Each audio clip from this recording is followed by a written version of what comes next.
Please welcome to the stage, Waddell.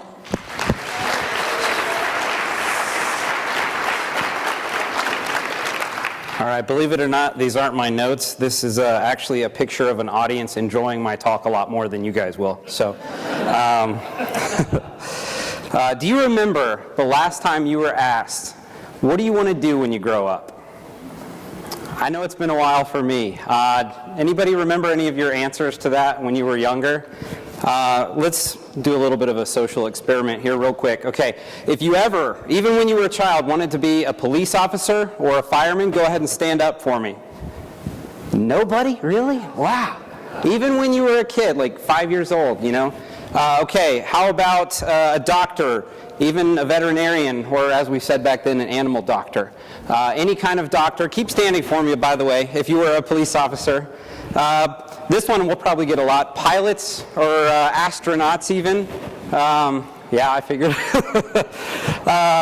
Ballerinas or dancers, stand up for us and keep standing. Let's see. Singers, musicians, actors, anything to do with the movies. Last but not least, Batman or Wonder Woman. Any? Oh, there we go. Dr. John Wattrett wanted to be Batman or Wonder Woman, I don't know. Any other fictional character? Any other fictional character, go ahead and stand up for us. Okay, now, keep standing, but I want you to keep standing only if you are currently in the exact same job that you wanted when you were younger. If not, sit back down for me. That's what I thought. And for those of you who are still standing, Batman or Wonder Woman, perhaps? No? Okay. You guys can sit back down. Thank you. Whenever we're younger, our answers to that question have no concept of salary, car payments, mortgages, sometimes reality. But our answers are our dreams, our aspirations. We want to do what we love to do. And later on, of course, we're probably familiar with this experience. Later on, we instead change from what we want to do to what we have to do. We start asking questions like, what pays my bills? How do I support my family? And these aren't terrible questions either. I'm not saying let's drop all of our responsibilities. But we tend to never come back to the original question. What do I want to do when I grow up? And the things that we love to do, they're not always able to make ends meet. Batman's already rich, so I don't think he gets any other money from that. But does it mean, since the things we love to do aren't able to make ends meet, does that mean that we can't do what we love anymore? I believe it's possible to do what you love in your current position, no matter what that position is. And we can do that by bringing back that question, what do I want to do when I grow up? First, I'm going to give a bit of a disclaimer here. Some of you may be already saying, I'm already grown up. And regardless of age, or if you feel like you can grow anymore, we all still have things that we can contribute. We all agree with that, right? We're not just all bodies in a room here doing nothing. We are all trying to fuel the climb, as the conference has been saying over and over again. So let's go ahead, even if you feel like this isn't going to be relevant to you, let's open our minds and revisit this question with the rest of us. Second disclaimer, I'm going to be talking a lot about myself, and I would prefer you not to consider me bragging as more of me not touching my microphone, but me using myself as an example. It's more of a testimony. So let's find what we love to do. And if you already know what you love to do, that's great, that's awesome. Come up to me later, give me a high five, and let's collaborate. But if you're not sure, let's get out there and try a few things that you're interested in. Think back to that question, what do I want to do when I grow up?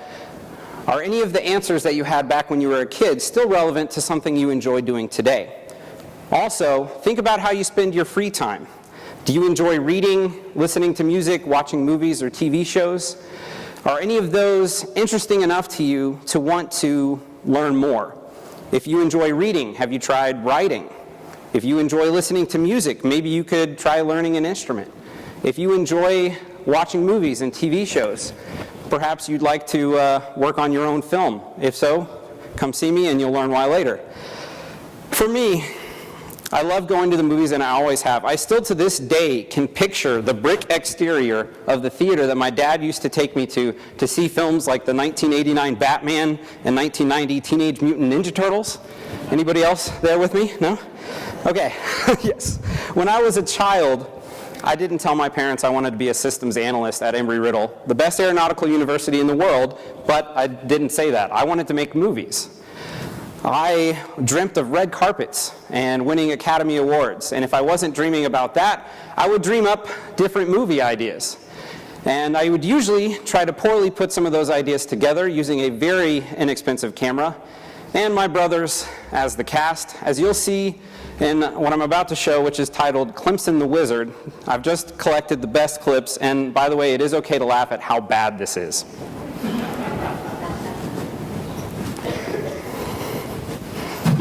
Are you a wizard? No, not exactly.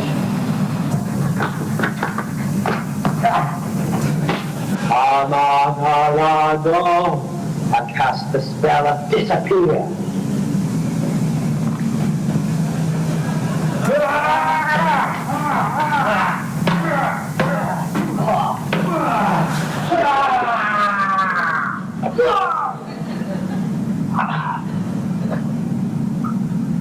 We've got the slow death scene here.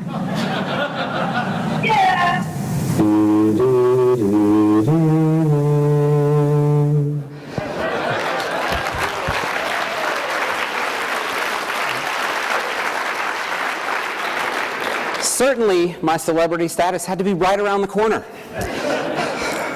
And oddly enough, a bit of a confession, if I do shave, I look still that young. It's amazing. So I continued making videos on into college, but then after college, something began to change. And maybe you've been through a similar experience. After graduating, I joined a large group of college students with shiny new degrees, all looking for work. And I wanted to get married, I wanted to start a family, I needed a job, and I needed one fast. So what did I do? I let go of what I wanted to do, next George Lucas, and I turned to what I had to do to take care of my family. And that's not a terrible thing, and I don't regret doing that. But what I found was I took the jobs that I could to take care of my family, and I contributed all that I could. I tried to give 110%, and I tried to do that in almost everything. The problem with that is I tend to get burned out, and on the inside, I still felt like a failure. See, creativity to me is kind of like a drug, and I was suffering from really bad withdrawal symptoms at the time. So eventually, I'm going to skip like a lot of my life here. Eventually, I made it to Embry-Riddle, and this is where my life changed completely. And it all started with one simple, maybe considered stupid idea. Becky Vasquez, we've got to love her, wherever she is in the audience here.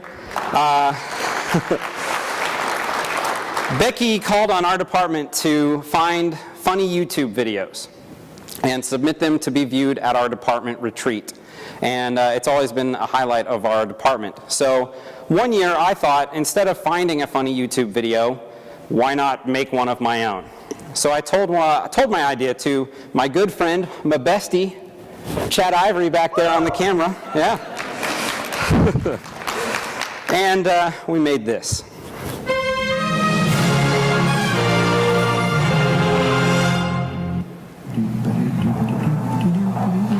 Are you crying? Don't cry. There's no reason to cry. Oh, you're taking a picture? Don't.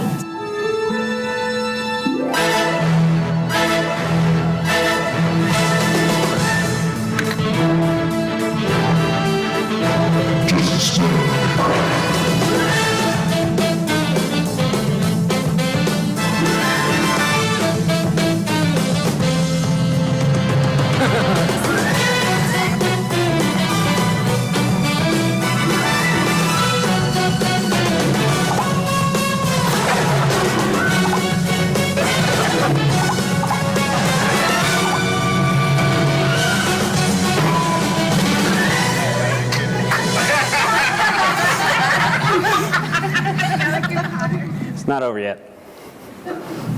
So, we have to come up with a, funny YouTube video. You're gonna make a compilation of all of us doing something stupid. No. Okay, everybody, we're gonna start bingo. Get out your bingo cards. Yell bingo really loud. Oops, sorry. Yell bingo really loud when you win. Yay! I'm sure we don't have to have more than one guest to guess who the last character at the end there was. Thank you, thank you. So Becky shared this she shared at the Worldwide Conference, I think 2 years ago, and shared it with other leaders, which prompted Bill Hampton to ask Chad and I to make a video for the Worldwide Conference involving all of our Embry-Riddle logos from our past. And that was shown at the conference 2 years ago and then updated for each conference since, and you probably saw it, I think, on the very first day on Tuesday. And maybe you'll see it some other time. I have no idea. I don't read my notes. So.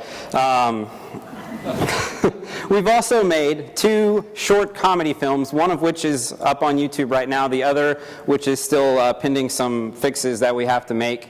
We also have made 2 videos for Becky's Worldwide Conference presentation, and I also made a trailer for the Virtual Crash Lab, which is on YouTube. It's on our Embry-Riddle YouTube channel, if you can go find that. It's actually really amazing, and all I did was put video together. The real amazing thing is the Virtual Crash Lab in and of itself. So what I was able to do was what I love, make videos, and I didn't have to change jobs. Believe it or not, and you can look this up later if you want, I don't know if it's out there, public domain or whatever, but the systems analyst job description makes no mention of working on videos. What happened was my passion for creativity was so powerful that I had to use it in some way. I already told you I was suffering from withdrawal syndrome, so I had to be creative in some form or fashion. And I'm reminded of record producer Quincy Jones, who has an excellent quote, and I'm kind of paraphrasing it a little bit here, but the people who make it to the top are the ones who would do whatever they love, even if they weren't being paid. And I was not being paid to make videos, especially the first one. I was not being paid at all, and in fact I was on many occasions sacrificing my own personal time in order to complete them. And see, what happened was my passion for filmmaking, my desire to be creative, led me to find ways to use my creativity at Embry-Riddle. And at the completion of these videos, I feel a greater sense of accomplishment than I think I've ever felt. And I think that's something that we all desire. Whenever you get to the finish line, it's almost like graduation. You get there and you feel like you've put in so much work and you're finally here. And you walk across the stage and they mispronounce your name. It's awesome. So today, what I'm interested to know is how much higher could we climb if we all find ways to use our creativity at Embry-Riddle? And so I'm gonna issue a bit of a challenge, and I'll talk a little bit more about this as I'm going on here. So over the next year, I want you to find at least one way that you can use your creativity at Embry-Riddle. So talk to your boss, ask for new challenges. I know we're already probably overworked as it is, but new challenges are fun, right? And I'm pretty sure that all of the leadership here is okay with their employees growing a little bit, right? Maybe. Let's hope so. Growth is good, right? Growth is what they call, it's a blessing and a curse, but we definitely need it. So if you are in a position of leadership, what I would ask you to do is to go ahead and ask your employees this question. What do they want to do when they grow up? And you can encourage them in their answer. If Becky had not asked Chad and I to keep making different videos for Worldwide, I'm pretty certain that we wouldn't have. If we were, they would probably be just little stupid things and we throw up on YouTube and get like 5 views. Woohoo. So, but what she did was she saw potential in a silly YouTube video. This thing here, it's really not anything fancy. But she saw potential in that and encouraged Chad and I to do more for Worldwide. And that's what I hope to do today, is encourage you guys to do more for Worldwide. And I'm sure that some of you are out there right now thinking, I'm not a creative person. I don't like art things. And what I would say is, I believe that we're all creative. Now, we don't all want to make videos, granted. We're not all artists, we're not all musicians, we're not all writers, but I'm pretty sure everyone here would agree that we are all experts in something. We all have a certain field that we're an expert in, and we use our expertise in different situations to problem solve and discover new solutions, and that is being creative. So how will you use your creativity at Embry-Riddle over the next year? Here's the great thing. even if like half of the room misses what I'm talking about right now, we can start a creativity movement with just a few people. Albert Einstein said, creativity is contagious. Pass it on. And I have already passed on my creativity cooties. In fact, we're about to see something here involving some members of my department who, for the short comedic films that I made, I asked to help out by being actors. And so you're probably going to recognize a few familiar faces here from this memorable team. In 2012, an information desk unit was sent to prison by the People's Court for a crime they might have committed. These men promptly ordered pizza and escaped from a minimum security office building to the Florida beaches. Today, still wanted by no one, they survive as soldiers of trivia. If you have a question, if no one can answer it, and if you can find them, maybe you can hire the Q&A team.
What vehicles are equipped with harpoons and tow cables?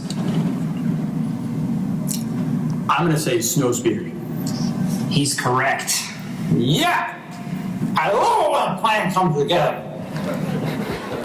So, I think I may be all out of time, but thank you.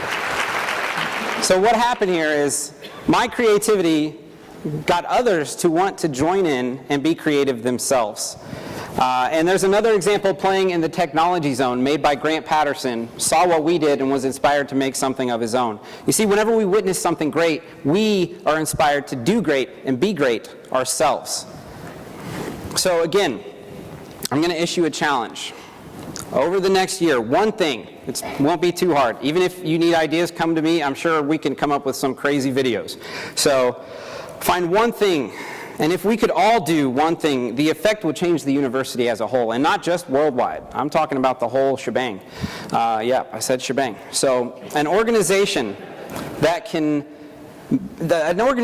inspire its employees to feel creative has no choice but to be on the cutting edge of technology and the future, because creative people don't wait for the future to come to them. They are constantly looking to and reaching for the future when it's merely a vision. And if even some of us, like I said, creativity is contagious. If even some of us can become that kind of person, we can fuel the climb to an even better Embry-Riddle. So, what do you want to be when you grow up? Thank you.